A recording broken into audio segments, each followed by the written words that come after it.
Susie Sausage Head.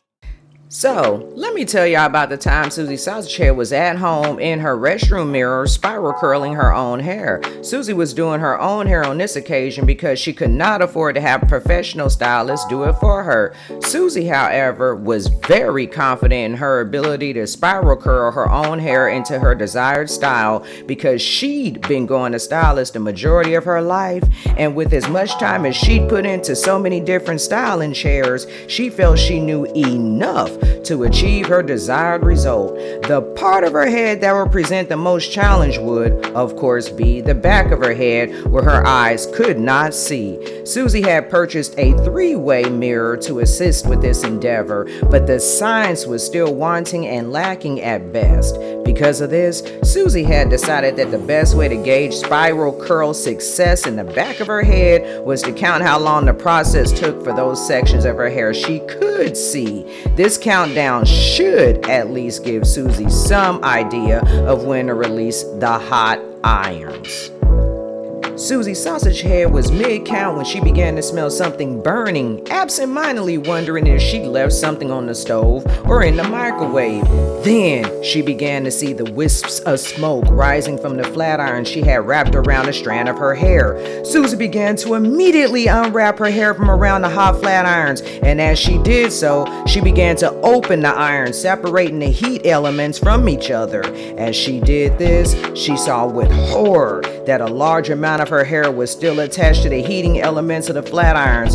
Susie's jaw dropped as her eyes watered, staring down at the beautiful hair that until very recently was attached to her head.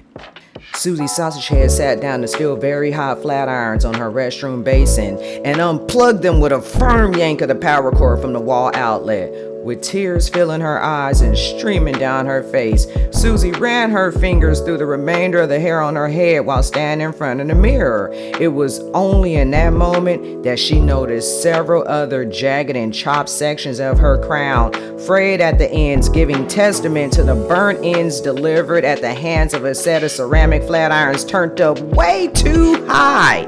Susie found, to her further dismay, that she could scarcely put what remained of her hair back into a ponytail. Bits and patches continued to escape her hair tie and would clearly require some type of gel agent and a very strong brush to cooperate.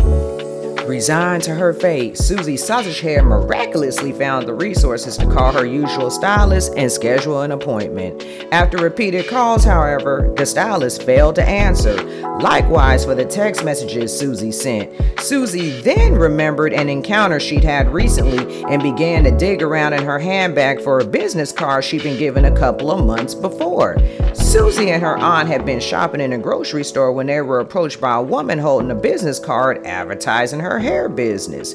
She'd seen Susie's hairstyle and had promised to give better looking hairstyles that lasted longer. Susie had not been in the market at the time for a new stylist, but now it seemed that she indeed needed one. Susie located the card and called the number on it. The call was answered on the first ring by the beautiful woman her and her aunt had met in the grocery store. Susie explained her dilemma and was grateful to hear that the stylist had an opening for Susie the following morning. After confirming the details of their appointment, Susie concluded the conversation feeling much better about her hair predicament. Susie Sausage Head arrived at her hair appointment the following morning wearing a bonnet because she did not want to battle with her hair regarding the aforementioned ponytail. After the introductions were made, Susie was seated in a salon chair and her bonnet removed. The smell of burnt hair was still very pungent, and the stylist allowed a tisk-tisk-like sound to escape her lips, accompanied by a heavy exhalation.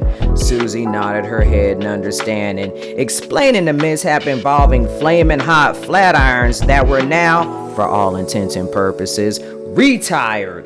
Susie and the stylist conversed about several different topics, including cultural backgrounds, family dynamics, current events, and beauty tips. Before long, Susie's hair was done, and it was absolutely stunning.